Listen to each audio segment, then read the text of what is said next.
Right. Morning, everyone. Welcome back to our morning kappa at 8. I hope you had a very great weekend. Last Friday, what we do see here is that the after the CCP have concluded their meeting, right, we do see that the Hang Seng index managed to climb higher. So over the last 1 week, we do see that the index have been charting a series of lower lows, showing that the bullish momentum remains intact. Now, such an index is very likely to test the 26,400 point resistance, and breaking this level should lift the index to the year-to-date high, which is somewhere 27,400 point level. Right. On the downside, we keep our stop loss point at the major support level, which is the 25,000 point level. You can see that last week on the Friday, if we are looking at the bird's eye view, right, sorting the counters by their weekly turnover. Now we can see that the SMIC have went up by 8% on the back of a high trading volume, right? Followed by a few counters in the tech sectors, and also the some others, the new manufacturing, some of the manufacturers like 9880. Okay, and but overall, we do see that the sentiment remains bullish so far last Friday. And one piece of news over the weekend is that Besson mentioned that US and China, they have reached a framework deal on the rare earth, and there should be no more this 100% tariff on the Chinese goods. Right. As such, this week should see more activities on the Chinese stock, at least in the Hong Kong market. Right. So this is our watch list here and remains unchanged. And today I just want to introduce you two more counters which I see trading opportunity.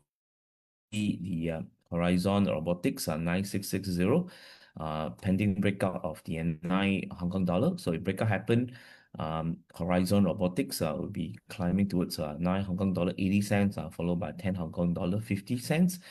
Down supports market 8 Hong Kong dollar 20 cents. Now, secondly, we have the this leader in the tech sectors, SMIC 981, which are break past a resistance of 77 Hong Kong dollar. So after the breakout, SMIC should be climbing towards 85 and followed by 93. Then on the downside, supports market 68 Hong Kong dollar. Um, so over the Friday, right, the Europe market and also the US market, both sentiment remains positive. Now, especially the S&P 500, they have recorded a fresh high during the Friday sessions, about to test the 6850 resistance. So looking at the heat map again, the US companies, I can see that the AMD have led the overall sentiment by recorded 7.6% return. Now, you remember last week, during the morning kappa, I do mention to you that over the week, I do observe that the funds actually moving out from NVIDIA into the AMD. And true enough, on the Friday, when the sentiment turned positive, AMD seized the opportunities and went up by at least 7%. Now, another counters that actually attract my attention is actually the Ford, where beginning of the week, we do saw that the GM have reported a very good results, and as this US earnings season, there will be a lack of reporting. So I do mention in our coaching group that do see a very strong opportunity on the Ford, right? And true enough, last Friday, Ford have played a very strong catch up that you have a search past all the R1 and R2 that we have mentioned, right? And right now we are still in the earning seasons, right? And this week we're going to have the Apple, Microsoft, and Alphabet that's going to release their results, as well as the Amazon and Meta as well. Um, So we continue to look at the opportunities in the US. I think throughout this earnings season, there will be a lot of opportunities in the US as their dates of announcement uh, spaced out evenly, so we have opportunity to trade. Right, and as for Malaysia market, FPM KLCI remains the bullish posture so far. And last week, the market was led by the technology, transportations, and property. Now, utilities and telecommunication face mild selling pressure last week, but overall sentiment remain bullish. As such, I think that FPM KLCI should resume the upside movement this week. Right, and FKI we still keep bullish trading buyers, and FCPO we stick to the bearish trading buyers. And as for the trading stock this morning, firstly we have the UWC. We break past 4 ringgit 10 cents. Net resistance is at 4 ringgit 30 cents, followed by 4 ringgit 50 cents. Downside support 3 ringgit and 90 cents. Then on we have a Hengyuan refining company, which break past 95 cent resistance. So next level will be at 1 ringgit and followed by 1 ringgit and 5 cents. Downside support is at 90 cents. So we have two breakout stock this morning, UWC and followed by Hengyuan. So I'll pass the stage to Sian on the Rasa Mingguan. Thanks, Joseph. So, morning, everyone. So, please give me a minute to share my slides. So, basically, over the last week,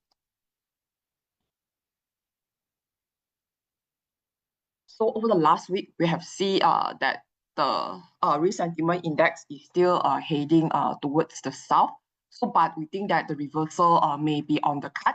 So markets will eye closely on the US-China trade relations, especially on a scheduled meeting.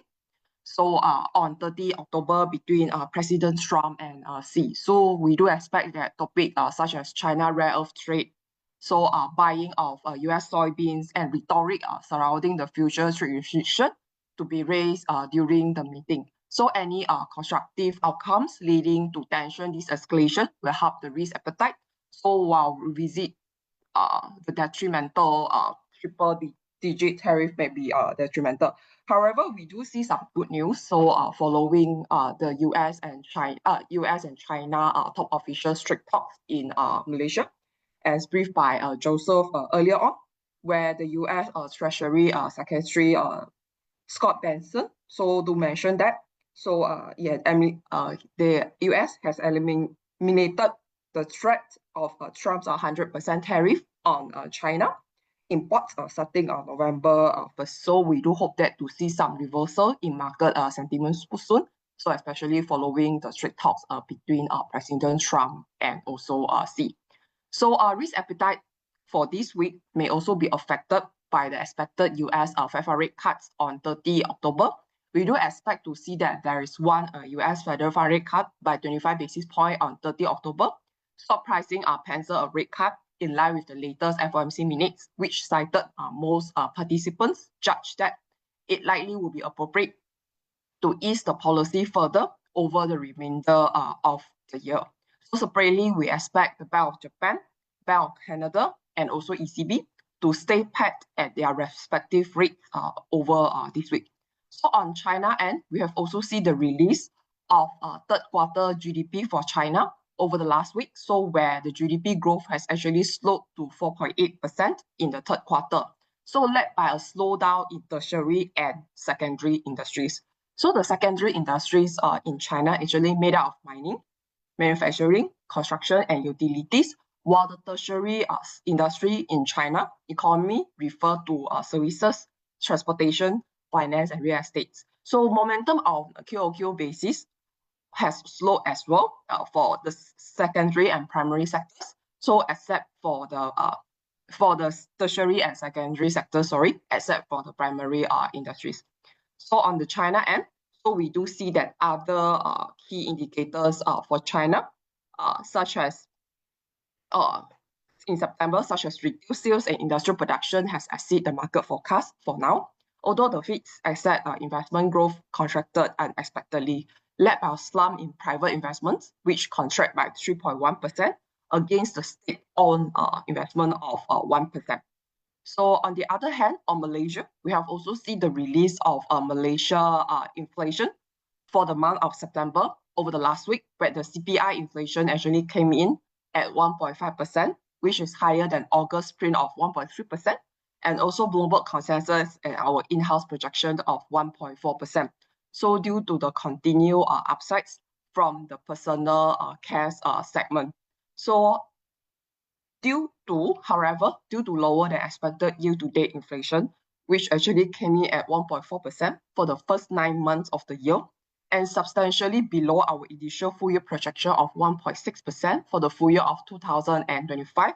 So in the view that we think that the fourth quarter inflation will likely to be stay manageable of below 2%, we pencil in at around 1.7% for the fourth quarter. So we revised our 2025 inflation forecast to 1.5% in results of that. So down from our earlier projections of 1.6% for 2025 on average, placing our estimates at the lower end of the official forecasted range of 1.5 to 2.3% for 2025. So for next year, 2026, we still maintain our in-house projections at 1.8% for Malaysia inflation. So for looking forward into the fourth quarter, potentially a softer transport inflation, where we're seeing the reduction of RON95 retail prices, which effective by the end of September. And also there is absence of further tightening in the RON95 subsidy retargeting, for example, to certain income group. We think that we need to keep the transport inflation to remain manageable and probably benign in the fourth quarter. So the fuel component to accounts for around 5.5% of the CPI basket. So the expected manageable inflation pressure in fourth quarter will be driven by other mild policy impact. So including limited cost pass-through to from SSD expansion and electricity tariff, as well as the steady demand pressure we're seeing now. So that's all from me. I will pass the line to the next presenter. Thank you. Okay, thanks, Sian. So we have today published a report on CIMB. This is after its pre-close period meeting that they held last Friday with the sell-side analysts. Now, the third quarter results for CIMB will be out on the last business day of November as usual. And we think, the third quarter net profit is going to show some pretty decent Q-on-Q growth. This is on the back of stronger non-interest income, a lower effective tax rate, and also possibly lower non-loan provisions or write-backs. But on year-on-year basis, the third quarter of last year, the non-interest income, it is a high base. So that is one of the hurdles. And secondly, also don't forget that this quarter, net interest income will be under pressure due to the overnight policy rate cut in July. Now, just a couple of highlights from the meeting. On the loan side, the loan pipelines has actually strengthened further in the third quarter. But they continue to see the drawdowns still being a bit slow. But nevertheless, what this strong loan pipeline suggests is that loan growth is going to pick up. It's just going to be a matter of timing, whether it picks up in the fourth quarter or that spills over into 2026. On margins, this is going to be a mixed bag. In Singapore, this lower SORA is going to have a negative impact on our margin. But in Malaysia, they think the OPR cut will be somewhat mitigated by earlier efforts to cut campaign and deposit rates. Among the countries, it is actually more positive on Indonesia, where it is seeing the liquidity improvement over there, and management thinks this can be sustained ahead. For the non-interest income, as mentioned, this one is looking pretty good. What is helped is the trading as well as the FX income, which has actually improved our Q-on-Q. On the trading and FX side, this is both the sales side, which is better volumes as well as spread, as well as the trading component. The other part that's also helping them is on the NPL sales, which is from Indonesia, where that is also higher on a sequential basis. The investment banking fee pipeline is looking pretty good, but just like loans, it's just a matter of time as to when they can recognize these fees. Sorry. Okay, on asset quality, generally holding up well. There could be some upticks in terms of the consumer impaired loans relating to auto as well as mortgage. But overall, management is very comfortable with meeting the 25 to 35 basis points target. And although they are not going to share much about this one particular oil and gas restructuring case that was completed just before 30th September, they did hint that there's some possible positive movements in terms of the non-loan ECL impairment, so some potential write-backs there. And just on this impact of Rule of 78, it's going to be slightly negative, but management said, it really is not going to be material to the group. So for now, we are leaving our forecast unchanged. We are keeping our buy call and our 8 ringgit 40 cent target price, which implies an upside potential of 14%. So we keep our buy call on CIMB, 8 ringgit 40 cent target price. Thank you. I will pass you to the next presenter. Thank you, David. Morning, everyone. I'm Queenie. And today we have a trading idea on Techstore Berhad. So this is a follow-up report for Techstore. Just to recap, Techstore is a Malaysian IT company that sets up and maintains smart systems for public infrastructure like train stations, immigration centers, and government offices, covering things like security cameras, passenger info screens, ticketing system, and IT automation. It also provides long-term maintenance services to keep these systems running smoothly. Okay, so there are some key investment thesis here. So the company maintained a healthy order book and margin recovery. Techstore order book expanded to 120 million as at second Q25 from 110 million as at 31st March, supported by robust post-listing replenishment of orders worth roughly 60 million in the 7 months of 25. Of this, 55 million is slated for recognition in second half 25, followed by 32 million in FY26 and the rest until FY29, providing multi-year revenue visibility. Assuming a similar replenishment momentum into FY26, the group is on track to deliver record high revenue. Meanwhile, better margins in first half 25 mark a reversal from previous declines, reflecting growing customer satisfaction and demand for its niche expertise. Techstore proven track record in Malaysia's major rail infrastructure projects positioned it well to secure recurring brownfield works from its past project portfolios, evidenced by its recent 7.7 million job win for RTS-related project, which it previously participated in.